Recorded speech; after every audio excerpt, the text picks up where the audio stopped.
नमस्कार साथियों, Envira education के ऑनलाइन प्लेटफॉर्म पर आपका हार्दिक स्वागत। मैं राकेश चौहान आज आपके लिए लेकर आया हूँ सेकंड पार्ट। उससे पहले मैं आपको बता दूँ कि कल से हमारे एनवीरा एजुकेशन पर महा मैराथन शुरू होने जा रहा है, जिसमें कल हमारे राजस्थान झिक्के के सर सवाई जी का महा मैराथन है। आप ज़्यादा से ज़्यादा जुड़िए। और आज मैं अब स्टार्ट कर रहा हूँ गुरुत्वाकर्षण का पार्ट सेकंड।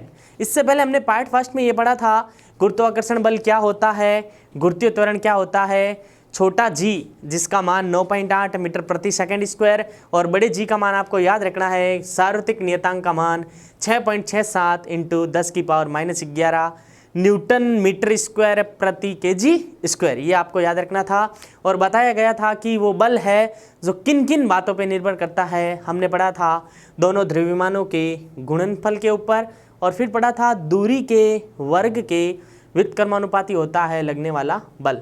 और ये भी पढ़ा था कि गुरुत्वाकर्षण बल है जो सदैव आकर्षण प्रकृति का होता है। कौन से प्रकृति का होता है? आकर्षण प्रकृति का। यानी आपके पास कोई दो पिंड है, ये जितने पास होंगे उतना आकर्षण बल अधिक होगा। यानी गुरुत्वाकर्षण बल है जो दूरी पर डिपेंड करता है और द्रव्यमानों पर निर्भर करता है। जितना अधिक द्रव्यमान होगा उतना ही बल क्या होगा? अधिक। लेकिन एक चीज़ इंपॉर्टेंट है, ये गुरुत्वाकर्षण जो बल है कहीं भी चले जाओ, यानी किसी भी माध्यम में ले लो। जैसे आपने ये दो वस्तुएं हैं, ये इस माध्यम में है, जितना बल यहाँ लग रहा है अगर इन्हीं दोनों पिंडों को मैं ले जाऊँ, पानी के अंदर ले जाऊँ, तो जितना बल यहाँ लग रहा था कंडीशन वही होनी चाहिए, इतनी कितनी दूरी होनी चाहिए। लेकिन माध्यम चेंज कर दोगे तो बल के ऊपर कोई प्रभाव नहीं पड़ेगा, यानी माध्यम का प्रभाव नहीं पड़ता है। आज हम पढ़ेंगे कुछ प्रणोद, दाब क्या होता है, उनके मात्रक क्या होते हैं, फिर हम पढ़ेंगे लिफ्ट से संबंधित क्वेश्चन पढ़ेंगे। तो मैं बात करूँ प्रणोद की, पूछा गया थ्रस्ट, ये इंग्लिश वर्ड पूछा जाता है। थ्रस्ट से आप क्या समझते हैं? तो ऑप्शन में मिलेगा ये एक प्रकार का बल है, ये आंसर होना चाहिए आपका। ये एक प्रकार का क्या है? बल है। तो बात करूं प्रणोद की, किसी वस्तु की सतह के लंबवत लगने वाला बल क्या कहलाता है? प्रणोद कहलाता है। यानी ये कोई वस्तु है, इसकी सतह के लंबवत जो भी बल लगाया जाएगा वह कौन सा बल होगा? प्रणोद यानी थ्रस्ट होगा। क्या होगा? थ्रस्ट। यानी किसी वस्तु की सतह के लंबवत लगने वाले बल को प्रणोद कहा जाता है या प्रणोद कहलाता है। अब मैं बात करूं दाब की, प्रेशर आप सभी जानते हो, इससे रिलेटेड क्वेश्चन पूछे जाते हैं। ऊंचाई पे जाने पर क्या होता है, गहराई पे जाने पर क्या होता है। तो पहले तो आपको पता होना चाहिए दाब क्या होता है, यानी प्रति इकाई क्षेत्रफल पर लगने वाले बल को क्या कहते हैं? दाब। यानी इकाई क्षेत्रफल पर, यानी एक जगह पर आप किसी वस्तु पर बल लगा रहे हो तो उस वस्तु के लिए क्या कहलाएगा? दाब कहलाएगा। यानी मैं इस पेन के ऊपर जोर लगा रहा हूँ इकाई क्षेत्रफल पर, एक जगह पर लगा रहा हूँ, तो मेरे द्वारा क्या लगाया जा रहा है? बल के साथ साथ क्या लगाया जा रहा है? दाब लगाया जा रहा है। यानी दाब का फॉर्मूला इंपॉर्टेंट है, मात्रक इंपॉर्टेंट है।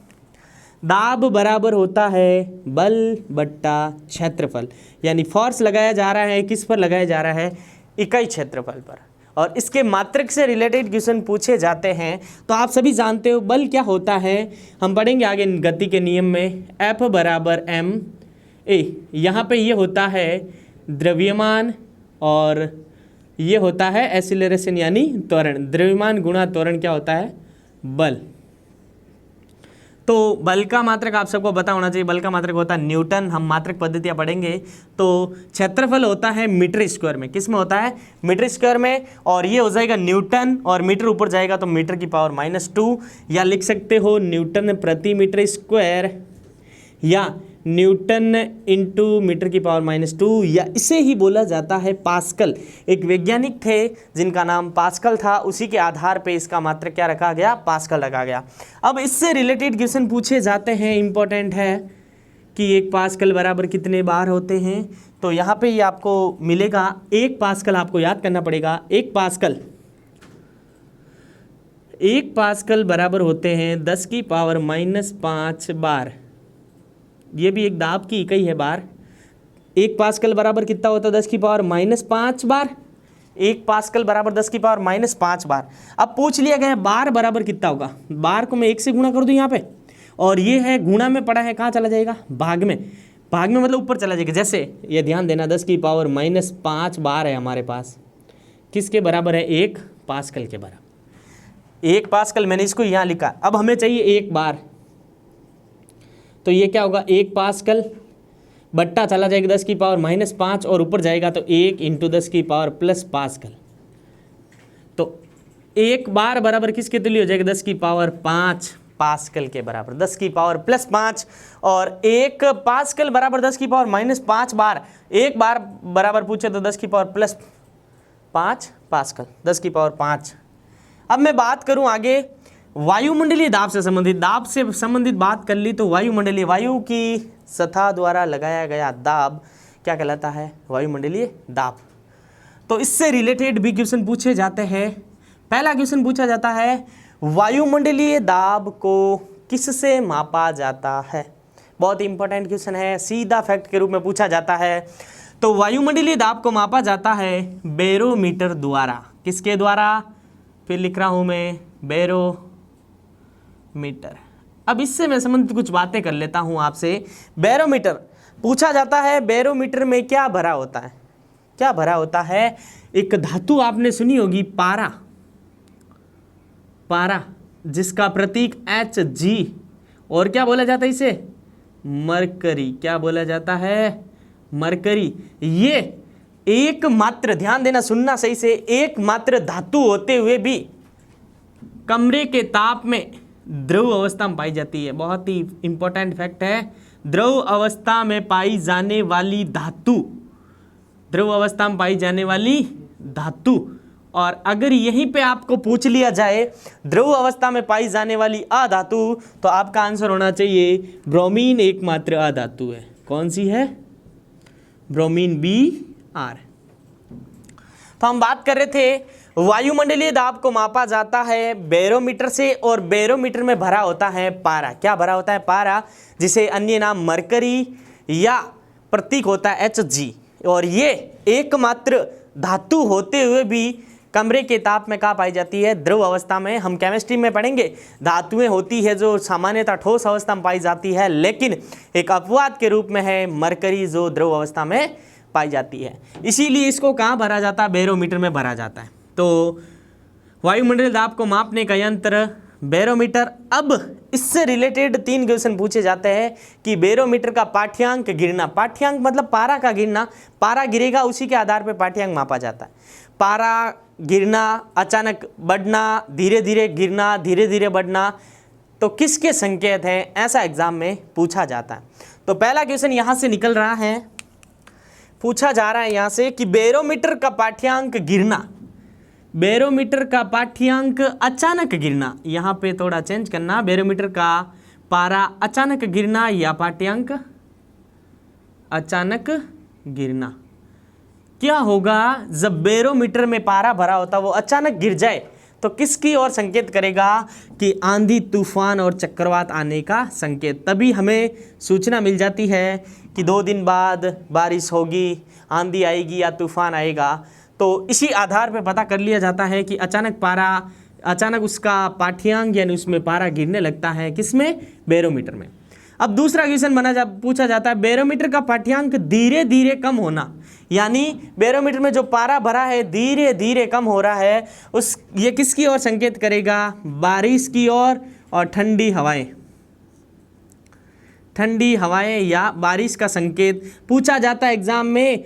बैरोमीटर का पाठ्यांक धीरे धीरे कम होना किसकी ओर संकेत है? तो आपका आंसर होना चाहिए बारिश का संकेत या ठंडी हवाएं। एक और पूछा जाता है धीरे धीरे ऊपर उठना। धीरे धीरे ऊपर उठना, तो ये संकेत कर रहा है मौसम साफ होने की ओर। किसकी ओर? धीरे धीरे ऊपर उठेगा तो मौसम साफ, धीरे धीरे गिरेगा तो बारिश, और अचानक पारा का गिरना ये संकेत कर रहा है तूफान की ओर। और दाब से रिलेटेड कुछ क्वेश्चन और है, जैसे कोई व्यक्ति किसी खड्डे में गिर जाता है दलदली क्षेत्र में, तो वो सीधे गिरने की अपेक्षा अगर ऐसे गिरे तो उसके ऊपर कम दाब लगेगा, जिसके कारण वो गहराई पे नहीं जाएगा। ये रिलेशन निकलता है यहाँ से। अगर क्षेत्रफल अधिक होगा, क्षेत्रफल अधिक होगा तो दाब क्या हो जाएगा, कम हो जाएगा। जब दाब कम होगा तो उसके द्वारा बल कम लगेगा और वो अंदर नहीं धसेगा।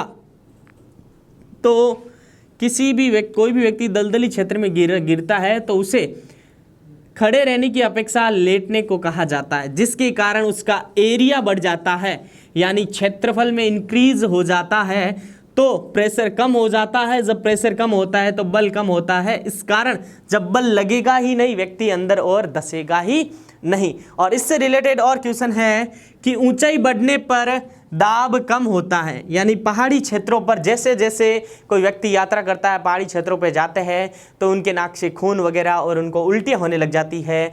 इसका क्या कारण है, ये पूछा जाता है एग्जाम में। तो आपका आंसर होना चाहिए ऊंचाई बढ़ने पर दाब कम हो जाता है, इसी कारण ऊंचाई पर जाने पर उल्टियाँ, नाक में खून आ जाता है। मेन यही कारण है। वायुमंडलीय दाब में क्या हो जाती है, कमी हो जाती है। क्यों कमी होने के कारण, हम नॉर्मल यहाँ पे हैं और पहाड़ों पे नहीं हैं, तो यहाँ इस अकॉर्डिंग हमारे वायुमंडल के अनुसार हमारे शरीर का खाना पचा हुआ है। लेकिन जब ऊंचाई पर जाएंगे, वायु दाब में कमी होगी तो वहाँ का वो वायुमंडलीय दाब सूटेबल नहीं होगा, तभी नाक से क्या आने लगता है, खून आने लगता है। ये तो आपने हवाई जहाज में जाते समय आपको ये इंस्ट्रक्शन दिए जाते हैं, किसी के पास फाउंटेन पेन है तो कृपया बाहर रख दीजिएगा, क्योंकि वायुमंडलीय दाब बढ़ने के कारण उनकी सही क्या आने लगती है, बाहर आने लगती है। क्या आने लगती है, बाहर। लेकिन आजकल आपने देखा होगा पेन आता है तो उसमें पहले से ही उसके पीछे द्रवनुमा कुछ भरा होता है, वो उस वायुमंडलीय दाब को क्या कर लेता है, स्टेबल कर लेता है, उसके अनुसार ढल जाता है, यानी सही बार नहीं आने लगती है। तो फाउंटेन पेन की सही बार आना, इसका रीज़न भी है वायुमंडलीय दाब का क्या होना, कम होना। तो इस प्रकार हमने प्रणोद क्या होता है, दाब क्या होता है, दाब की डेफिनेशन, उनके मात्रक पढ़े हैं। और अब हम पढ़ने जा रहे हैं लिफ्ट से संबंधित महत्वपूर्ण फैक्ट। अब हम पढ़ेंगे लिफ्ट में व्यक्ति का भार, यानी लिफ्ट जब ऊपर जाती है एक समान त्वरण से तब उसके भार में क्या होती है, कमी होती है या वृद्धि, यानी ये आभासी भार होता है। वास्तव में व्यक्ति के भार में वृद्धि नहीं होती है, केवल उसे आभास होता है। अगर वो व्यक्ति लिफ्ट में बैठा है, ऊपर जा रही है या नीचे जा रही है, उसके भार में कमी या वृद्धि का केवल क्या होता है, आभास होता है। इसी से संबंधित आपको एग्जाम में फैक्ट पूछे जाते हैं। तो पहला फैक्ट क्या पूछा जाता है, और हम इन फैक्टों को थ्योरी के माध्यम से पूरा क्लियर करेंगे, केवल आपको रटना नहीं है, समझना भी है और फिर इन फैक्ट को याद करना है। तो पहला फैक्ट ये है, जब लिफ्ट ऊपर जा रही है ए त्वरण से, कौन से त्वरण से, एग्जाम में ऐसा का ऐसा क्वेश्चन पूछा जाता है, जब लिफ्ट ए त्वरण से ऊपर जा रही है तो उसमें बैठे व्यक्ति का भार बढ़ा हुआ प्रतीत होता है। ये कथन सत्य है। क्यों सत्य है, इधर ध्यान देना। जैसे ये होती है हमारी लिफ्ट, आप सब ने लिफ्ट में बैठे होंगे, आप सब लिफ्ट में, और उसमें ये बैठा है व्यक्ति, ये व्यक्ति है। तो हम सब जानते हैं किसी भी वस्तु या व्यक्ति का भार होता है mg। क्या होता है, तो व्यक्ति का भार नीचे की ओर क्या लगेगा, mg। क्या लगेगा, mg। और एक प्रतिक्रिया बल भी लगता है r, ऊपर की ओर, किसकी ओर, ऊपर की ओर, यानी r लगता है। तो पहला क्वेश्चन यह है कि जब लिफ्ट ऊपर जा रही है ए त्वरण से तब उस लिफ्ट में बैठे व्यक्ति का भार बढ़ा हुआ महसूस हो रहा है। तो हम एक ट्रिक के माध्यम से इसको समझेंगे कि जब लिफ्ट ऊपर जा रही है, ये दो प्रकार के बल कार्य कर रहे हैं, एक ये और एक ये। थोड़ा आप सोचो कि जब लिफ्ट ऊपर जा रही है तो ऊपर वाला अधिक है, तभी तो नीचे वाले को ऊपर ले जा रहा है। याद करने का तरीका, ये लिफ्ट ऊपर जा रही है यानी ये चीज अधिक है, किससे, इससे। तो व्यक्ति पर कुल आरोपित बल, व्यक्ति पर कुल आरोपित बल क्या हो जाएगा, F बराबर, ये R वाली राशि क्या है, अधिक, यानी इसको लेना धनात्मक, और ये कम है इसीलिए इसको लेना नेगेटिव, यानी mg। हम जानते हैं F बराबर क्या होता है, ma r माइनस mg। तो R बराबर क्या हो जाएगा, ma प्लस mg बराबर क्या हो जाएगा, R।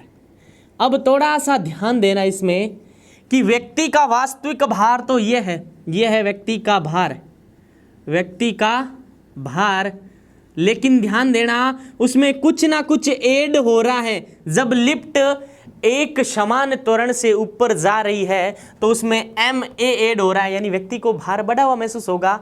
यानी यहाँ पे जो आएगा r बराबर आपको याद रखना है mg प्लस ma। ये इंपॉर्टेंट फॉर्मूला है कि व्यक्ति का भार बढ़ा हुआ महसूस होगा। क्लियर, आई थिंक समझ में आ गया होगा। दूसरा कथन इसी प्रकार हम बढ़ते हैं। दूसरा कथन है जब लिफ्ट a त्वरण से नीचे जा रही है तब उस लिफ्ट में बैठे व्यक्ति का भार नीचे जा रही है तो घटा हुआ, यहाँ पे सॉरी यह मिस्टेक है, घटा हुआ प्रतीत होता है। जब लिफ्ट नीचे जाती है तो घटा हुआ। कभी आपने मेले में झूले में बैठे हुए, जैसे ही झूला नीचे आता है एकदम भार घटा हुआ महसूस होता है। तो इसमें यही वाला कंसेप्ट लगाना है। लिफ्ट नीचे आ रही है यानी नीचे खींच रहा है तो ये वाली राशि क्या हो जाएगी, अब की बार अधिक हो जाएगी, यानी F बराबर ये वाली राशि क्या हो जाएगी, अधिक, और ये वाली हो जाएगी कम। कम है तो इसके आगे लगा दो नेगेटिव। और F बराबर हम क्या रख सकते हैं, ma, और mg का mg माइनस r का r। माइनस r को इधर ले जाओ तो प्लस का r बराबर mg माइनस ma। अब इसी पे आप थोड़ा फोकस करो।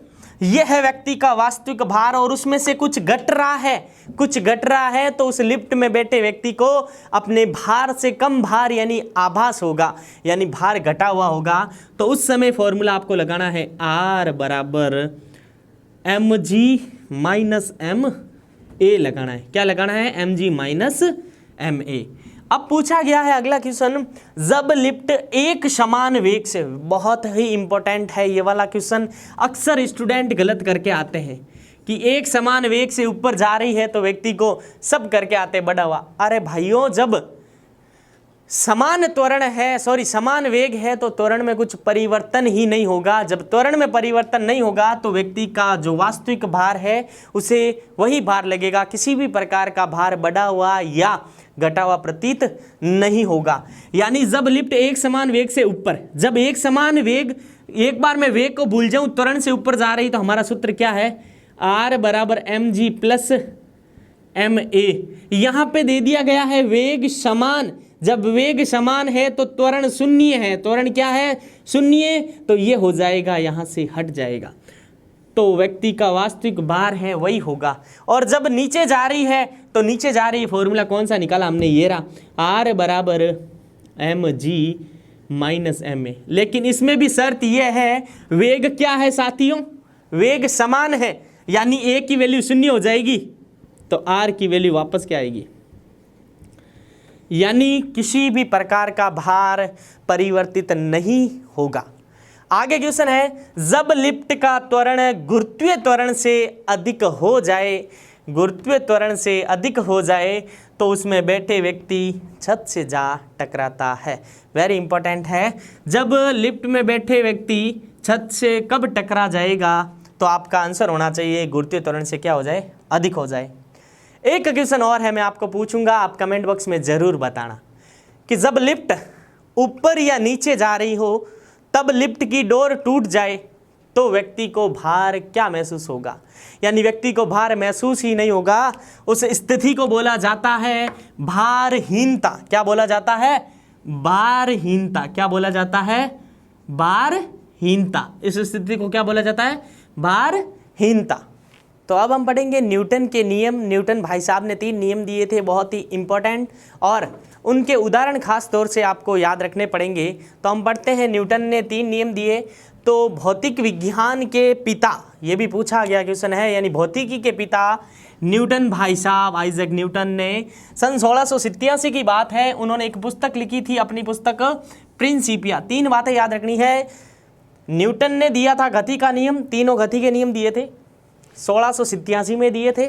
और मैं बात करूं पुस्तक कौन सी थी, प्रिंसिपिया में सबसे पहले गति के नियम को बताया था या प्रतिपादित किया था। आपको एक ट्रिक के माध्यम से याद रखने हैं न्यूटन के गति के नियम को। न्यूटन जागते रहो, साइंस के वैज्ञानिक है और बोल रहे हैं न्यूटन भाई साहब जागते रहो, यानी यहाँ पे ये वैज्ञानिक हो जाएंगे। न्यूटन ने दिए थे नियम, यानी न्यूटन 1687 में प्रिंसिपिया एक पुस्तक थी, उसमें जा यानी जड़त्व का नियम क्या हो जाएगा, जा यानी जड़त्व का नियम इसे कहा जाता है प्रथम नियम। प्रथम नियम, गा यानी गति बल का नियम, गति बल का नियम, इससे बल का सूत्र प्राप्त होता है न्यूटन के दूसरे नियम से। त यानी तैरने का नियम, क्रिया व प्रतिक्रिया सर्वदा समान होती है, याद रखना है तैरने का नियम। तृतीय नियम हम पढ़ेंगे एक एक नियम को विस्तार पूर्वक। हम पहला नियम पढ़ते हैं, बेहद इंपॉर्टेंट है, न्यूटन का प्रथम नियम, जिसे जड़त्व का नियम कहते हैं। हम आगे पढ़ेंगे जड़त्व गुण क्या होता है। जड़त्व का नियम यानी इसका प्रथम नियम का अर्थ यह है, यदि कोई वस्तु विराम अवस्था में है तो वो विराम अवस्था में ही रहेगी, और यदि कोई वस्तु गतिशील अवस्था में है तो वह गतिशील अवस्था में ही रहेगी, जब तक उसके ऊपर किसी भी प्रकार का बाह्य बल नहीं लगाया जाए। यानी मैं यहाँ पे खड़ा हूँ तो मैं खड़ा ही रहूँगा, जब तक मेरे खुद के द्वारा किसी भी प्रकार का बल नहीं लगाया जाएगा तो मैं आगे नहीं चल पाऊँगा। यानी कोई वस्तु गतिशील अवस्था में है तो वह गतिशील ही रहेगी जब तक उसको कोई फोर्स नहीं लगाया जाए। और मैं बात करूँ बल की, बल एक ऐसी राशि है जो किसी भी वस्तु की स्थिति में क्या कर देती है, परिवर्तन कर देती है। यानी मैं यहाँ पे खड़ा हूँ, अगर मेरे को कोई पीछे से धक्का लगाए तो मेरी स्थिति में क्या हो रहा है, परिवर्तन किसके द्वारा हो रहा है, किसी भी प्रकार का बाह्य बल। यानी प्रथम नियम का अर्थ यही है, जब तक कोई वस्तु गतिशील है तो वह गतिशील रहेगी और स्थिर है तो वह स्थिर रहेगी, जब तक उस पर कोई बाह्य बल कार्य नहीं करे। इसे जड़त्व का नियम भी कहते हैं। और इस नियम के लिए मोस्ट इंपॉर्टेंट बातें यह है, इसे गैलीलियो का नियम या जड़त्व का नियम भी कहते हैं। और इस नियम से हमारे पास बल की परिभाषा आती है। क्या आती है, बल की परिभाषा। कैसे आती है बल की परिभाषा, जब तक कोई वस्तु स्थिर अवस्था में है तो वह स्थिर रहेगी, लेकिन उसको परिवर्तन करने के लिए क्या लगाना पड़ेगा, फोर्स लगाना पड़ेगा। यानी यहाँ से बल की परिभाषा को परिभाषित कर सकते हैं। अब हम पढ़ेंगे जड़त्व क्या होता है और इस नियम के उदाहरण है जो खास तौर से एग्जाम में पूछे जाते हैं। अब हम पढ़ेंगे जड़त्व और उनके उदाहरण। अब हम पढ़ेंगे जड़त्व और गति के प्रथम नियम के उदाहरण इंपॉर्टेंट है। हम पढ़ते हैं जड़त्व के बारे में। जड़त्व क्या है कि जब बाह्य बल का अभाव, यानी कोई भी प्रकार का बाह्य बल नहीं लगाया गया है किसी भी वस्तु पर, तो वह वस्तु अपनी विराम अवस्था में रहती है। यही गुण कहलाता है जड़त्व का गुण। यानी ये पेन है, जब तक यहाँ है अपनी स्थिति में, जब तक मैं कोई बाह्य बल लगाऊं ही नहीं, ये अपनी स्थिति में रहता है, तो ये इसका कौन सा गुण है, जड़त्व का गुण। यानी बाह्य बल के अभाव में किसी वस्तु की अपनी विराम अवस्था या समान गति की अवस्था को बनाए रखना, यानी जहाँ था वहीं रहना, कोई भी बाह्य प्रकार का बल नहीं लगाया जाए, इस गुण को क्या कहते हैं, जड़त्व कहते हैं। क्या कहते हैं, जड़त्व। और बहुत ही इंपॉर्टेंट उदाहरण है गति के प्रथम नियम के उदाहरण। कौन से नियम के, प्रथम नियम के उदाहरण। और प्रथम नियम से बल की परिभाषा निकलती है, ध्यान रखना थोड़ा। गोली मारने पर कांच में गोल छेद हो जाना, ये गति के प्रथम नियम का उदाहरण है। याद रखना, आप याद करने पड़ेंगे उदाहरण आपको। कंबल को डंडे से प्रहार करने पर धूल के कण जड़ जाना, ये भी गति का प्रथम नियम है। और स्थिर वस्तु में अचानक गतिशील हो जाने पर सवार व्यक्ति पीछे की ओर झुक जाते हैं, ये उदाहरण तो आपने अपने दैनिक जीवन में भी देखे होंगे। तो ये भी किसके उदाहरण हैं, गति के प्रथम नियम के उदाहरण। और चलती हुई मोटर कार के अचानक ब्रेक लगाने या रुक जाने पर उस बैठे यात्री आगे की ओर झुक जाना, यानी आप बैठे हैं, अचानक ब्रेक लगा दिए तो आगे की ओर, और गाड़ी अचानक रवाना करने पर पीछे की ओर। ये दो उदाहरण याद रखने हैं किसके लिए, प्रथम नियम के लिए। फिर याद रखना है, कंबल के ऊपर डंडे से प्रहार किया जाए तो धूल के कण जड़ जाते हैं। गोली किसी कांच की दीवार पे लगाई जाए, यानी उसमें गोल छेद होना, ये भी किसका उदाहरण है, प्रथम नियम का। अब हम पढ़ेंगे गति का द्वितीय नियम और उनके उदाहरण। तो अब हम पढ़ेंगे द्वितीय नियम, उनके उदाहरण, फिर पढ़ेंगे तृतीय नियम और उनके उदाहरण। द्वितीय नियम क्या है कि न्यूटन के दूसरे नियम से बल का व्यंजक प्राप्त होता है। पहले नियम से बल की परिभाषा, दूसरे नियम से बल का व्यंजक, यही क्वेश्चन पूछे जाते हैं। न्यूटन के दूसरे नियम से बल का व्यंजक प्राप्त होता है, जो बल का व्यंजक होता है F = ma। ये होता है बल का व्यंजक। और प्रथम नियम किस नियम का अंग है, इस प्रकार का क्वेश्चन भी पूछा गया है कि प्रथम नियम है वो किस नियम का अंग है। द्वितीय नियम का ही अंग कौन सा है, प्रथम नियम। और इस नियम के महत्वपूर्ण उदाहरण है, पहला है क्रिकेट बॉल कैच लेते समय खिलाड़ी अपने हाथों को पीछे की ओर खींच लेता है। आपने मैच देखते समय देखा होगा, क्रिकेट का खिलाड़ी कैच लेते समय हाथों को पीछे की ओर खींचता है जिससे उसको चोट नहीं लगे। और ये किसका एग्जाम्पल है, सेकंड लॉ यानी द्वितीय नियम का। तो गाड़ियों में स्प्रिंग व शॉक एब्जर्व लगाया जाता है ताकि झटका कम लगे। क्या कम लगे, झटका कम लगे।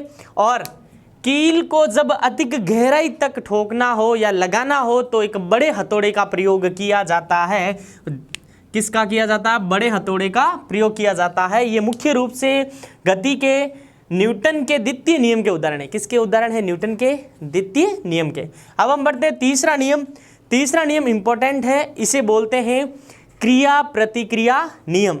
इस नियम के अनुसार क्रिया और प्रतिक्रिया हमेशा समान व विपरीत दिशा में होती है। क्रिया तथा प्रतिक्रिया सदैव समान तथा विपरीत दिशाओं में होती है। ये होता है न्यूटन का द्वितीय नियम। और इस नियम को क्रिया प्रतिक्रिया नियम भी कहते हैं। और इसके तीनों के तीनों एग्जाम्पल इंपॉर्टेंट है। पूछा गया है रॉकेट किस सिद्धांत पे कार्य करता है, न्यूटन के तीसरे नियम, यानी रॉकेट का आगे बढ़ना न्यूटन का थर्ड लॉ है। बंदूक से गोली निकलने पर पीछे की ओर झटका लगता है, ये क्रिया आगे की ओर है, प्रतिक्रिया पीछे। ये भी एक तीसरे नियम का उदाहरण है। नाव से किनारे पर कूदने पर नाव का पीछे की ओर जाना, ये भी तीसरे नियम का उदाहरण है।